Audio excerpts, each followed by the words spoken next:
ल अहिले म चाहिँ पाटन दरबार स्क्वायरको छेउमा छु। अनि तपाईँले देखिरहनु भएको दृश्य चाहिँ के भने नि, आज चाहिँ म चाहिँ यसो ललितपुरको पहिलो फ्लाइओभर राइड गर्न जाँदैछु। ललितपुरको पहिलो फ्लाइओभर, त्यही भएर चाहिँ आज मैले यो भिडियो बनाउँदैछु होइन। कताबाट जाँदाखेरि ठिक होला भन्दाखेरि म सिधै ग्वारकोबाट पनि जान्छु। ग्वारकोबाट चट्टै जान्छु। ग्वारकोबाट त्यहाँदेखि फ्लाइओभर हुँदै होइन। एकचोटि म भिडियो रेकर्ड भएको छ कि छैन चेक गर्नु पऱ्यो साथीहरू, बाहिर छ। चट्टै लाएर म ग्वारकोबाट चट्टै जान्छु। अहिले चाहिँ म पाटन दरबार स्क्वायरमा छु। अब हामी चाहिँ लागौँ। म यो सफा मेरो कपडाहरू यहाँ राखिदिन्छु। यसो गरेर यतातिर राखौँ होइन। नीति गरिसकेपछि अब म चाहिँ लाएँ। आज चाहिँ त्यति राइड पनि लाएन। राइड नलाएपछि हामी चाहिँ के गर्नु भने, आज ललितपुरको भनौँ भने यो फर्स्ट फ्लाइओभर को उयो राइड गर्न जाँदैछौँ। लेट गयो साथीहरू।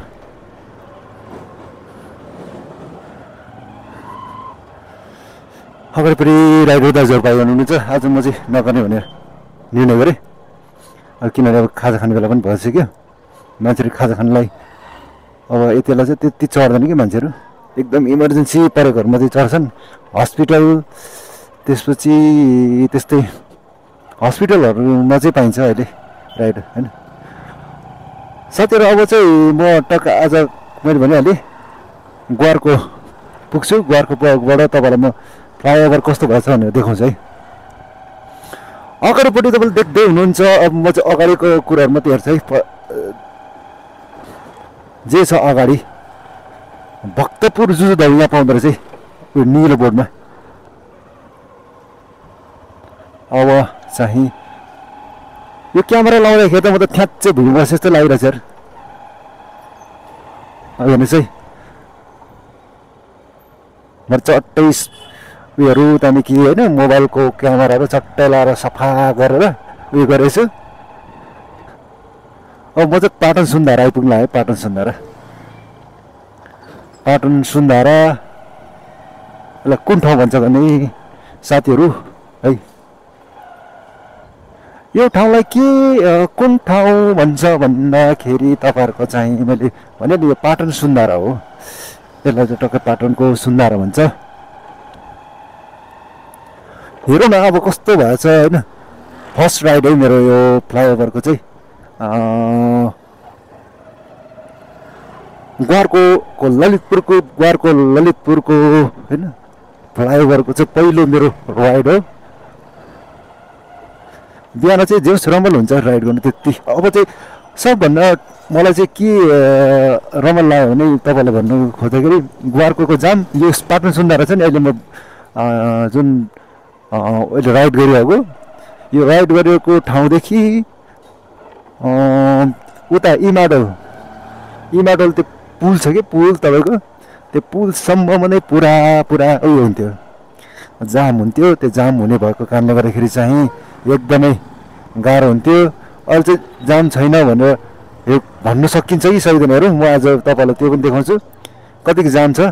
यहाँसम्म त जाम देखिएन, तर बिहान त त्यस्तो जाम हुँदैन। अफिस टाइममा त जेस तपाईँ आधा घन्टामा पुग्नुहुन्छ भने एक्स्ट्रा आधा घन्टा 45 मिनट चाहिँ त्यो जामको लागि टाइम निकाल्नुपर्ने हुन्छ। भन्नुको मतलब तपाईँ 20 मिनटमा पुग्नुहुन्छ भने 45 मिनट भने 1 घन्टा अगाडि निक्ल्नुपर्छ है।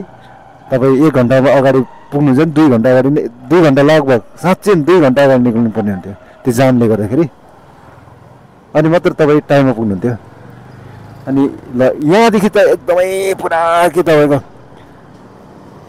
खुट्टा हाल्ने ठाउँ हुन्थेन, त्यस्तो जाम हुन्थ्यो। आज म तपाईँलाई राइड चाहिँ मजाले नै गराउनु कोसिस गरिरहेको छु। हेरौँ अगाडिपट्टि मिनरल वाटर बोतलको पानीको गाडी आइरहेछ है। हाम्रो भाइ कतिजना लाग्नु भयो।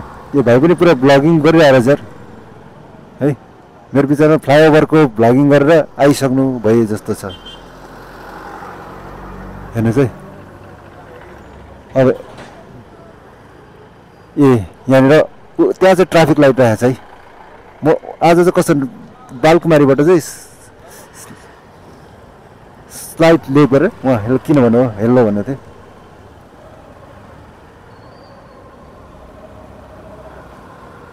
हामी यता पनि जान्छौँ। आज चाहिँ बालकुमारीको पुलबाट चाहिँ यो चाहिँ है म माथि उयसमा जान चाहन्छु है। ओहो लेफ्ट त जान पाइहाल्छ होइन, म गएँ है। अब हेर्नुहोस् यो सबै अहिले चाहिँ दामी बनाएको छ हेर्नुहोस् है, पुलहरू यस्तो राम्रो बनाएको छ।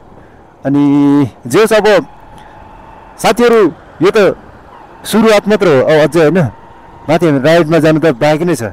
माथि जानु दिएको छ कि छैन है, सायद अब उयो गर्नको लागि मान्छेहरू चट्टा लाएर उयो गर्नको लागि चाहिँ भिडियो गर्नको लागि चाहिँ माथि है सेल्फी हान्नलाई टिकटक बनाउनलाई मान्छेहरूको भिड चाहिँ हुन्छ क्या। किनभने यो नेपालकै भनौँ काठमाडौँ भ्यालीकै पहिलो फ्लाइओभर हो नि त सम्पन्न भएको। मेरो विचारमा हामी अलिक परबाट चाहिँ हामीलाई लेफ्ट जान दिन्छ कि दिँदैन हेरौँ। ल हेर्नुहोस् है, जेसुकै होस् म त्यहाँबाट चाहिँ अलिकति अब कस्तो तपाईँको ट्राफिक रुल्सहरू रहेछ त्यो थाहा छैन। अनि त्यहाँनिर एउटा ठाउँमा चाहिँ भित्र पस्ने ठाउँ त छ होइन, त्यहाँबाट चाहिँ यो चाहिँ बालकुमारीको पुल है, आकाशे पुल। बालकुमारीको आकाशे पुलको छेउमा चाहिँ यहाँनिर अब अहिलेसम्ममा यो भित्र छिर्नलाई दिएको एउटा सानो अप्सन छ। यो अप्सन पनि अब पुर्ने हो कि के थाहा छैन है। एकचोटि फ्लाइओभर उयो गरौँ भनेको है। हेर्नुहोस् अब म तपाईँलाई फ्लाइओभरको राइड गराउँदैछु है। यस उहाँहरू लेट्स गो साथीहरू। अब चाहिँ यो बालकुमारी के अरे ग्वारकोको फ्लाइओभरको यो भिजिट हामी गर्दैछौँ। हेर्नुहोस् त कस्तो दामी देखेको छ। जाम छैन साथीहरू, एकदम जाम मिल्न छ है। अफिस टाइममा चाहिँ अलिकति उयो त भइहाल्छ, भिडभाड भइहाल्छ जुनै ठाउँमा पनि, किनभने एकदमै लास्ट चाहिँ जाम हुने यो ठाउँ हो। यो एकदमै जाम भएको कारणले गर्दाखेरि यसरी डाँडो बनाएर सम्म ठाउँलाई डाँडो बनाएर फ्लाइओभर गर्नुपर्ने अवस्था आएको थियो है। अब यो नयाँ बाटो चाहिँ भर्खर बनाएको ब्रान्ड न्यू है, नयाँ हाम्रो भने जस्तो ब्रान्ड न्यू बाइक कुदाउँदैछ। हेर्नुहोस् साथीहरू यो ग्वारकोको फ्लाइओभर ब्रिजको यो भिडियो है। गजब गजब हेर्नु त यहाँबाट पुरा देखिरहेछ है। तपाईँले कस्तो लाग्यो है, दामी छैन त दामी। वाह वाह वाह, म चाहिँ त्यहाँदेखि 7 बटाबाट चाहिँ चट्ट लगाएर 7 बटासम्म निक्लिन्छु। ल गजब हेर, यहाँनिर एकदम जाममा बस्नु पर्थ्यो, अब चाहिँ सुन्यामाथि एउटा पुलमाथि एउटा स्वाट गयो। त्यसपछि एकैचोटि हामी पुग्छौँ बिएनबी हस्पिटलको छेउमा। कता हो माथि बिएनबी हस्पिटल है। अनि यसरी चाहिँ हामी यो मैले त म बनाएको थिएँ योभन्दा 1 वर्ष अगाडि जेठ असारमा असार साउनमा यो फ्लाइओभर हुन्छ भनेर। ल है हामीले फ्लाइओभरको यो भिडियो पनि म एकदमै उयो नगरिकन कुनै एडिटै नगरिकन तपाईँलाई सट्ट हालिदिन चाहन्छु। यो कस्तो भन्दाखेरि बिना एडिटकै नो एडिटिङ। अनि यसरी चाहिँ हाम्रो यो फ्लाइओभरको काम सम्पन्न भएछ, मलाई रमाइलो लाग्यो।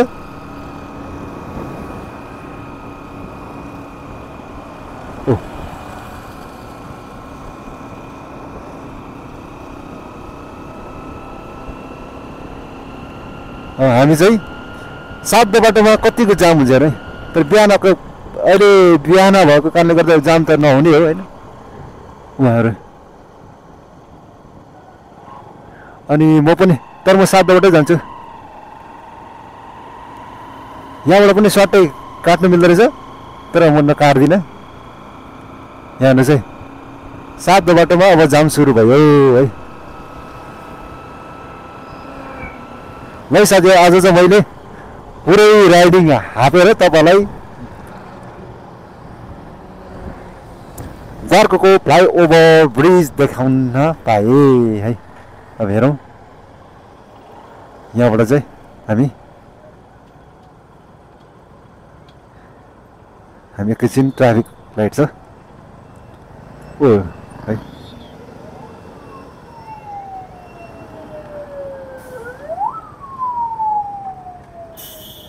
साइरन जडित हाम्रो गाडी भिआइपी भन्दा ठिक होला हैन भिआइपी भन्ने सब सक्यो कि ए या भन्ने त्यहाँ भने हैन अरूको बोल्दा बोल्दा बडी चिप्लेर अरूलाई डिस्टर्ब हुन्छ नि त त्यो भिआइपी भनिसके सबै सक्यो कि त्यही भित्रै पर्छ उद्योगपति नेता हैन अनि ठुल्ठुला कूटनीतिज्ञहरू सबै भिआइपी भित्र पर्छ नि त ठुल्ठुला प्रोफेसरहरू ल कता कता टुइया गयो त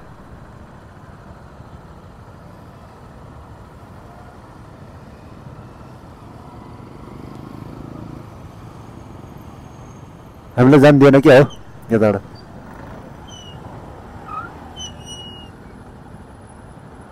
ल एकदमै बिहानको माहौल यस्तो छ आकाशमा चाहिँ हेऱ्यो भने त्यहाँदेखि पानी पर्ला जस्तो भएको छ पानी त पर्छ तर बिहान चाहिँ पानी परेको थिएन राम्रो भयो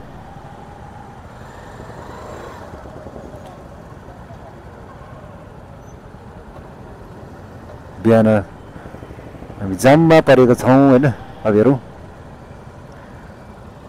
कति मिनटको भिडियो भयो है हेर्नुहोस् त्यो फ्लाइओभरबाट चाहिँ यति समय लाग्छ है तर मैले चाहिँ एकदमै उहाँहरू जानु भने चाहिँ म पनि जाने नि होइन पछि पछि हामी गयौँ